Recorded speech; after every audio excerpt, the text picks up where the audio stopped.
Hey guys, I'm Pete Mundo. We're Heartland College Sports Weekly, part of HeartlandCollegeSports.com. Boy, that was another wild week of Big 12 football. Full slate of games, 5 games, and my goodness, let's break them all down. By the way, we're brought to you by MyBookie.com.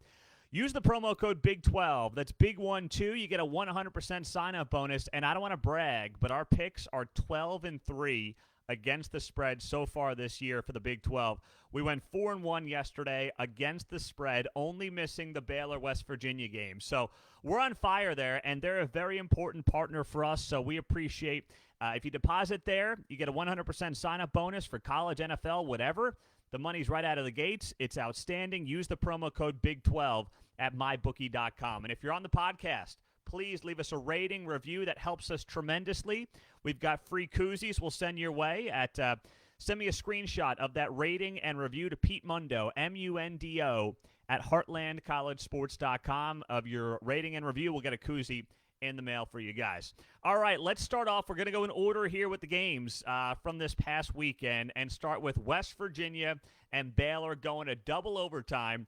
And who would have thought this wouldn't even be the most wild game of the weekend? I got to hand it to the Mountaineers. This team, first off, I picked the Bears with the 2.5 points. So I was wrong. I thought Baylor would win this game comfortably outright. Wrong there.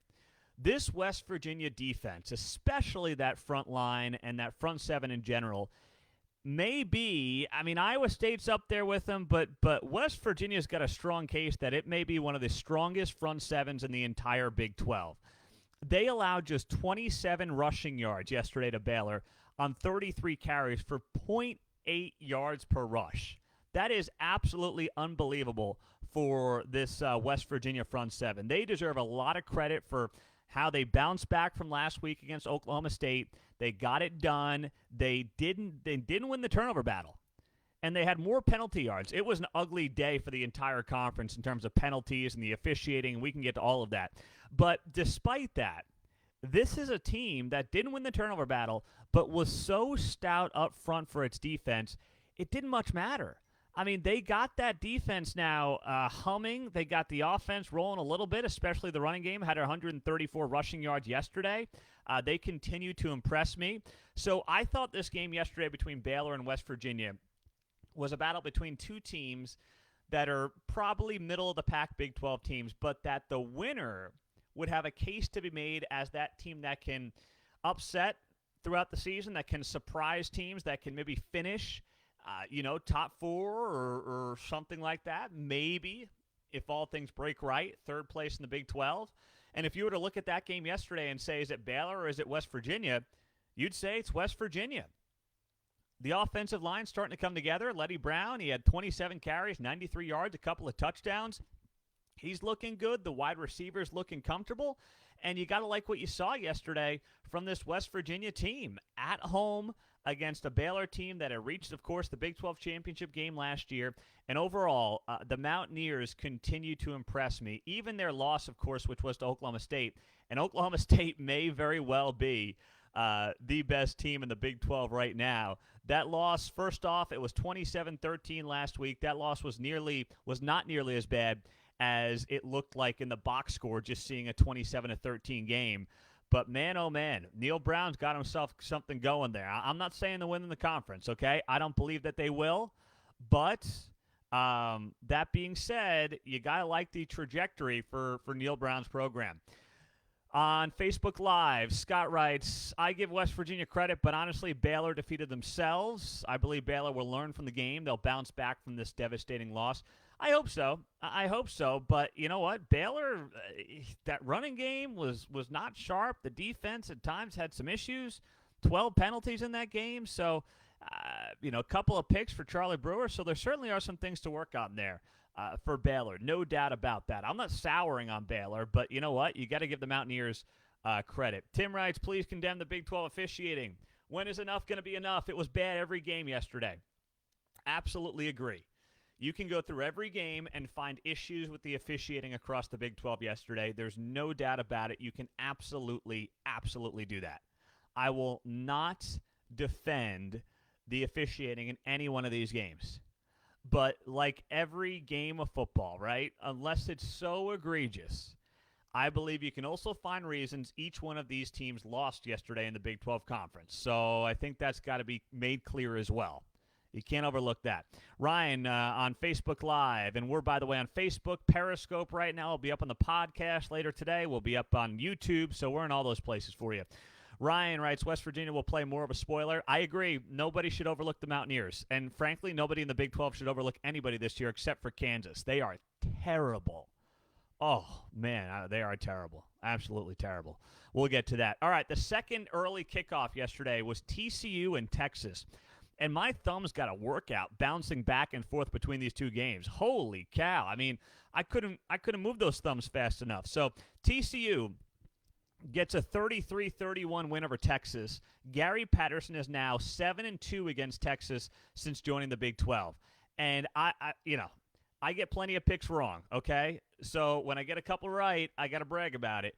And I picked TCU outright in this game. I hammered them plus 11. And Gary Patterson's got Texas's number. He gets his guys juiced up for the Longhorns. All right, he does. It's clear as day. You had Tom Herman slighting him this week with some of his just idiotic comments that we talked about in the podcast earlier in the week as well, so that likely fired him up a little bit more. But I thought TCU was going to lose because I thought they were kicking too many field goals. There were 4 field goals TCU kicked, and I said, geez, they couldn't get 1 or 2 of those in the end zone. That's going to be the difference in this game. Texas is going to win. That's what I thought was going to happen as the game was playing out, and it didn't.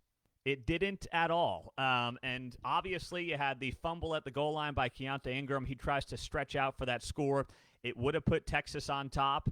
Instead, TCU recovers, runs out the clock, takes a safety, and wins by 2 points. But this was, talk about the officiating here, with 8 minutes left in the first quarter. These teams had 64 yards of penalties through the first 7 minutes of this game. I mean, I get it. There's sloppiness. It's been a weird year. There's so much going on right now in these teams not really being able to have a fall camp. They're still getting their bearings under them. But, boy, it was just ugly. And Texas had a penalty every other play, it looked like. And, you know, I know that if you're not a Texas fan, you're not going to feel bad for the Longhorns. But they did get screwed on a couple of calls in that first half as well. All right, they did. On the touchdown, the first touchdown, I believe it was for TCU by Duggan, there was a holding penalty on the left side. It got overlooked. Now, you can't point to one holding penalty as a difference in a game, okay? You can't. But, you know, there was some bad officiating in that game as well. There's no doubt about it. But speaking of Max Duggan, this guy is turning into one of the best dual-threat quarterbacks in the Big 12. So last year he had the wheels. We're seeing that still this year. We saw that on the last touchdown for TCU. But he's throwing the ball really damn well. I saw this guy in person last year, and I was not impressed with his comfort in the pocket. I was not impressed with his accuracy. I just didn't think he was a passer. He's a passer this year. Max Duggan's got some nice touch, and if Gary Patterson keeps building this guy up and working with this guy, he's got a quarterback who, you know, only a sophomore can be the type of quarterback that allows you to compete for a Big 12 title and maybe win one in a given year. And he hasn't had that. I mean, Kenny Hill, kind of, but I didn't think Kenny Hill was the kind of guy that could really win you a Big 12 championship. He worked for how good the defense was. Probably that Trevon Boykin offense and that team was probably the last one where you said, okay, we can win a Big 12 title with this guy and this offense. Duggan's looks to be of that mold for TCU. Looks to be of that mold for TCU. So let's see, what do we have here on Facebook? Pete, is Tom Herman on the hot seat? Isn't Texas back? Well, by the way, yesterday our own Derek Duke had a viral tweet. It was a picture of Sam Ehlinger after they won their big bowl game 2 years ago, when he reached into the microphone and he said, "I'm back." Remember that whole thing? Well, Texas is 6-5 in Big 12 play since that happened. So that tells you all you need to know right there about whether or not Texas is actually back or not. They're not back. I'm sorry. Ryan, will the Red River Rivalry be an elimination game for the Big 12 championship? Yeah, it could be. It could be. Think about it. I mean, if OU falls to 0-3, they're not making a Big 12 title game. And if Texas falls to 1-2, I don't see how they win a Big 12 title game because OU would have the tiebreaker against them. Oklahoma State's sitting there at 2-0, and Kansas State's 2-0, and so yeah, I could definitely see that being the case. Think about that. OU Texas on October 10th is going to be an elimination game for the Big 12 championship. Isn't that 2020 in a nutshell for you? I mean, that defines 2020 to a T. That OU Texas in a year when everyone picked them 1 and 2 in the Big 12 is potentially an elimination game for the conference championship game. That tells you all you need to know about how screwed up 2020 is. So, and kudos to Gary Patterson and this team, taking care of business, going on the road, getting a win. Unbelievable stuff for TCU and bouncing back from that loss last week to Iowa State. So don't forget your comments, your questions on Periscope, on Facebook Live as well. We've got them all for you here on HeartlandCollegeSports.com. I'm Pete Mundo.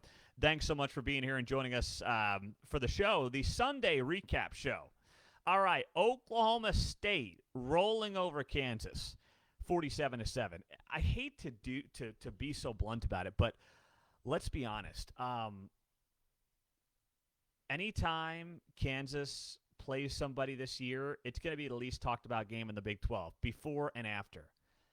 Kansas is just so bad. Now, I don't blame Les Miles for doing what he's doing. I'm going to say it each and every week. He's doing the right thing. He's got high school recruits. He's not doing the JUCO thing where he's trying to hammer in JUCO guys and hope that he wins 3 games. He's doing it the right way, but doing it the right way may mean going 0-10 this year. Oklahoma State had 593 total yards. Kansas had 193.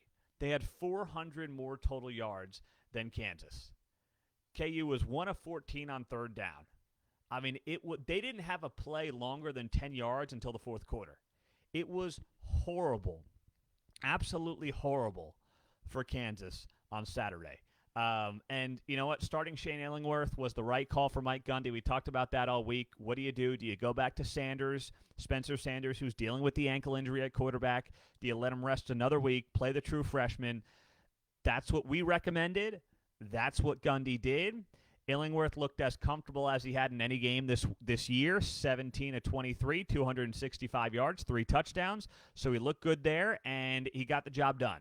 So Oklahoma State rolling over Kansas, no shocker there at all. Kansas is really, really bad, but that doesn't mean I'm bailing on Les Miles, okay? I mean, he's trying a couple of guys at quarterback. I have no problem bouncing around between Miles Kendrick and Jalon Daniels. It looks like Thomas McVitie is basically done. He didn't get any run yesterday in this game. So it's down to those 2 guys. Let them work it out, see what you got, and roll it out from there. I have no problem with how Les Miles is doing this, but it is going to be a very ugly year. And it's sad to think that, a guy like Puka Williams, as talented as he is never going to be and never going to get the attention that he should have gotten had he been at an Oklahoma or, even a TCU, wherever it might be. But, boy, the kid is talented, and he's the best talent KU has had in a while. And his services are going to be basically for naught. I hate to say it, but that's the deal. That's the deal. By the way, guys, on Facebook and Periscope, we're brought to you by MyBookie.com. With the promo code BIG12, when you deposit, you get a free 100% sign-up bonus. You just, you put in $100, you get $100 for free. You don't have to unlock it. You just get it out of the gates. It's a very important partnership for us, and it helps us continue to build all of our digital outlets, whether it's the podcast, the videos, who we're writing. We can hire more writers. We can take care of our writers better. So please do consider mybookie.ag. It's a big part of what we do. And using the promo code BIG12 gets you a 100% sign-up bonus. Let's roll to the let me see if we have any questions here. Vincent writes, if West Virginia had a better quarterback, they could beat anyone in the conference. I have not been impressed with Daigie. After how Daigie played last year, Vince, I agree he has not been great this year. I agree with that. I've been underwhelmed by, I almost said Seth, but no, Jarrett Daigie. Seth, of course, is his brother, played at Texas Tech. I have not been impressed with Daigie thus far this year. Not like I expected him to be based on what he did the last 3 games last year, helping that team go 2-1 down the stretch. No doubt about that. Yes, he also has taken a beating as well, so let's not overlook that either. Let's go to the Kansas State-Texas Tech game. Kansas State is now 2-0 in the Big 12, beating Texas Tech 31-21. And this was a game where it was basically a battle between backup quarterbacks. You had both Alan Bowman and Skyler Thompson go down. Let's talk about these two injuries, by the way. So Alan Bowman, I mean, the guy is so fragile. I didn't think it was a dirty hit. I know it was at the legs by Tech, but I didn't think it was a dirty hit. If Bowman bounces back up from that, I think that most people are like, maybe it's a little questionable, but I don't think anybody's freaking out over that hit. But Bowman is so fragile, he gets hurt, and it looks bad. That's what happened there. And was there retaliation against Skyler Thompson?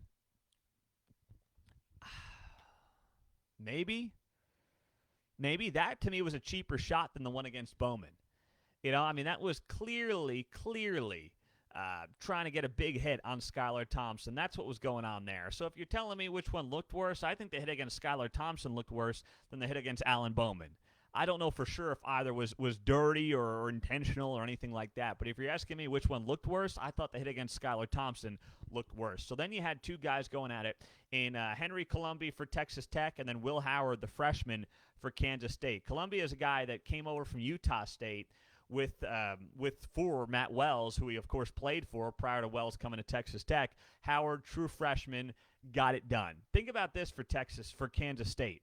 Kansas State, this is a game that if you look back on it, you had now a veteran quarterback in Colombi going against a true freshman quarterback in Howard, and it was the true freshman getting the job done. That's pretty darn good, especially considering Tech at one point took a 21-17 lead early in the fourth quarter in that game. As Colombi got more comfortable, I got more impressed with Colombi as the game went on. I got more impressed with him as that game went on. And then, of course, Deuce Vaughn. This guy, you saw him against Arkansas State. He had a big game against Arkansas State in the opener, even though K-State lost that game. And it was like, all right, let's get to Big 12 play and see what Deuce Vaughn is all about.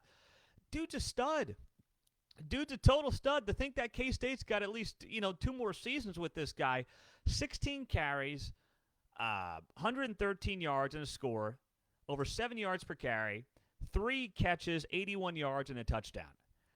It is unbelievable. I remember asking somebody with K-State early on after the Arkansas State game, I said, is this like Darren Sproles 2.0? And they're like, oh, come on, don't overreact. Don't overreact to Darren Sproles 2.0. I'm like, now it's like, is Darren Sproles going to have the career that Deuce Vaughn's going to have? What else do we have here? Joe writes, Pete, totally agree on the Bowman hit. Yeah, I don't think the Bowman hit was intentionally dirty. Bowman got hurt, but the guy is so damn fragile. Alvin, Pete, what do you think of all the Wildcat freshmen being thrown into the fire? Wildcat Nation loves our coaches. Right now, how is Chris? I know it's so early, okay? This is going to change. But 3 games in, how is Chris Kleiman not the coach of the year in the Big 12?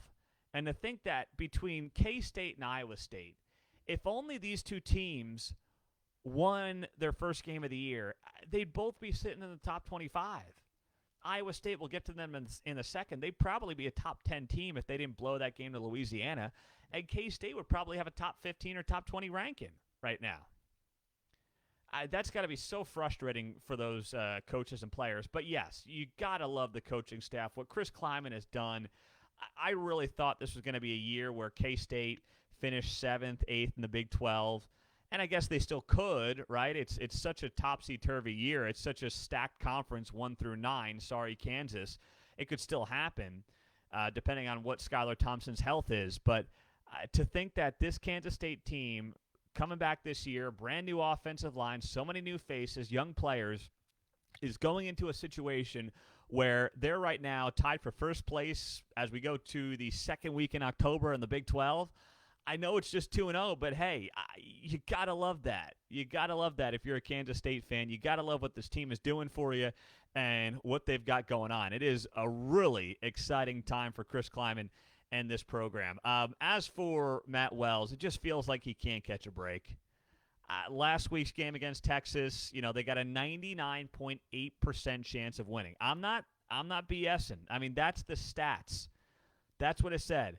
99.8% chance of winning that game, and they blew it. And then they come to Kansas State, Bowman gets hurt, you're rolling with Columbia, you got to lead in the fourth quarter, and you lose the game by 10 points. I mean, it's a very tough spot for Matt Wells. I feel for him.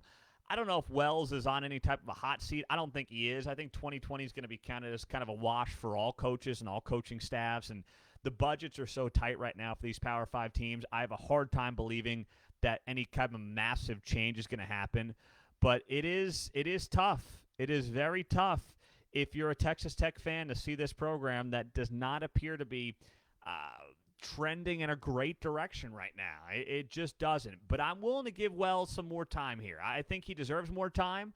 I don't think we should overreact. It is a rebuild with what he's got out there in West Texas, but still, you're sitting there at 1-2. You're 0-2 in the Big 12 and wondering what's next for this team, considering Bowman's health is once again in question. Pete, do you think Thompson's going to be back for the next game for Kansas State?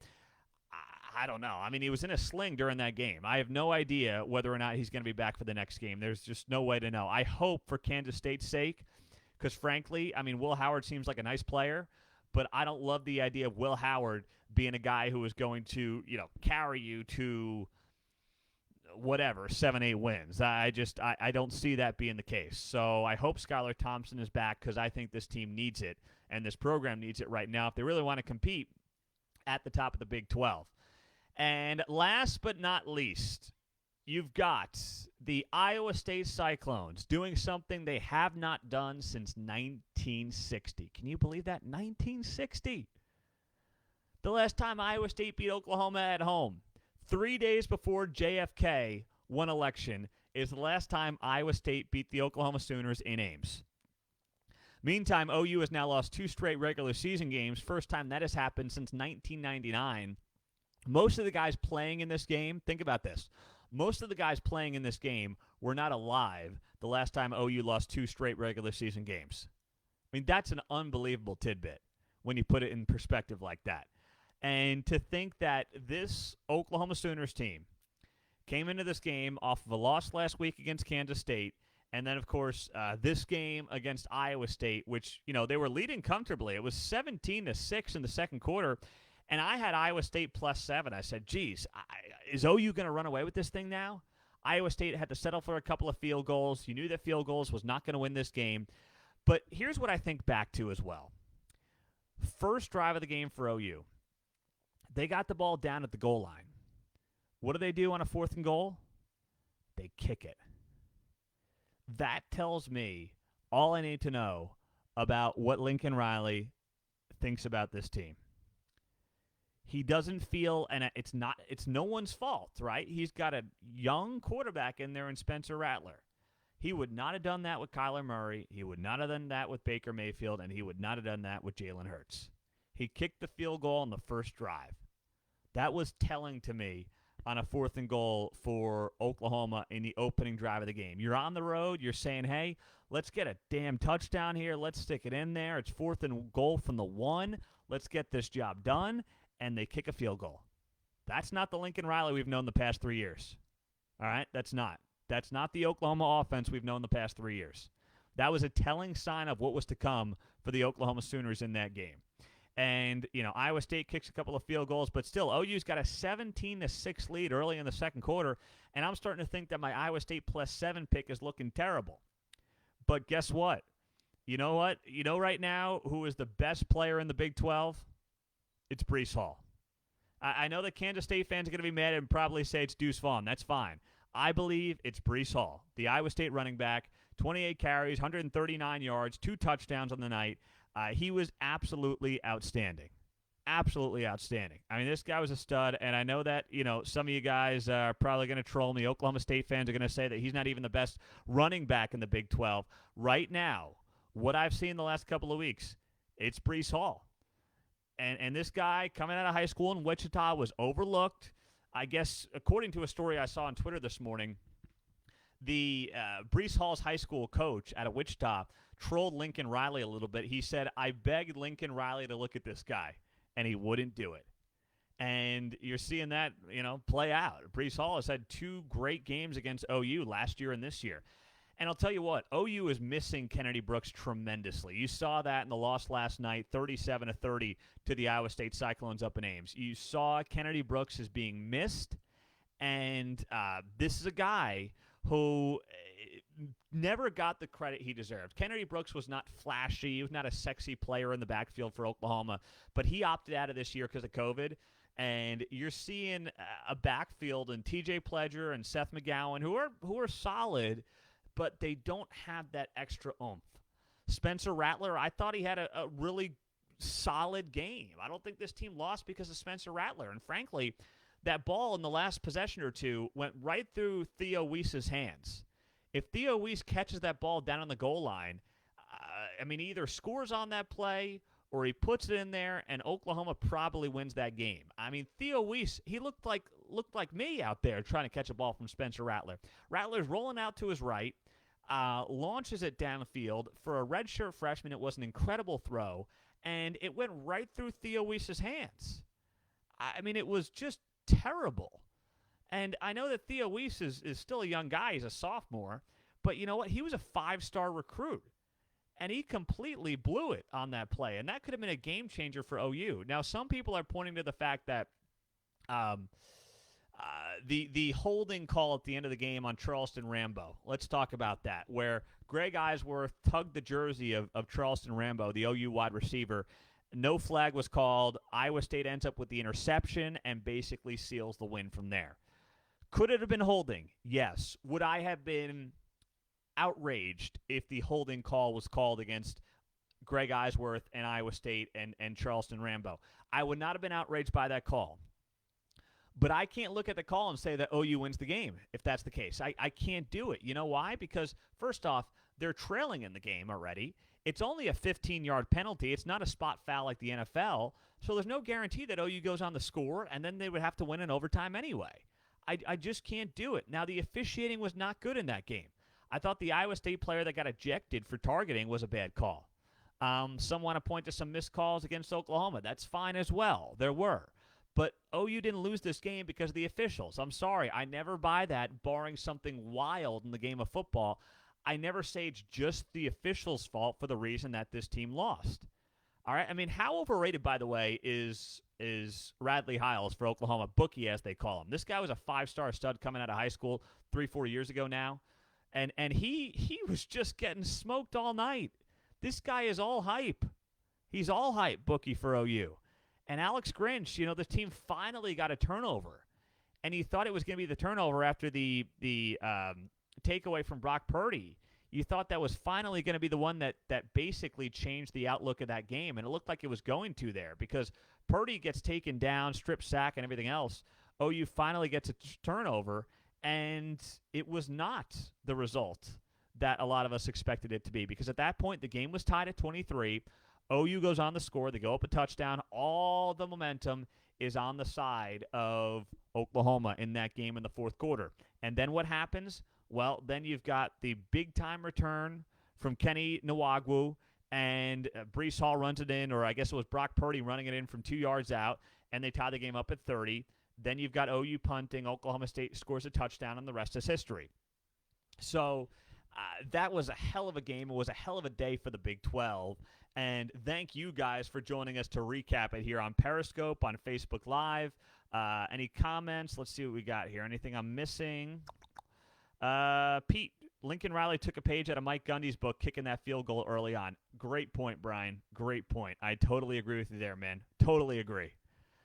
So what a year it's going to be for the Big 12 Conference right now. It is crazy. OU and Texas possibly playing an elimination game this weekend in the Red River Rivalry. You got to love that. Please, guys, if you're on the podcast, leave us a rating and a review, and we've got free koozies for you. Just send me a screenshot of that rating and review to Pete Mundo, MUNDO, at heartlandcollegesports.com. Also, please do note as well, we're brought to you by mybookie.com, and the promo code BIG12 gets you a 100% sign-up bonus when you deposit. You put in 50, you get 50. You put in 100, you get 100 free bucks to play with. So we've been loving them. They're a very important partner for us to continue to grow heartlandcollegesports.com. So please do consider that. And our picks against the spread, I don't want to brag, but our picks against the spread are now 12-3 this year after a 4-1 day yesterday. So Really love that.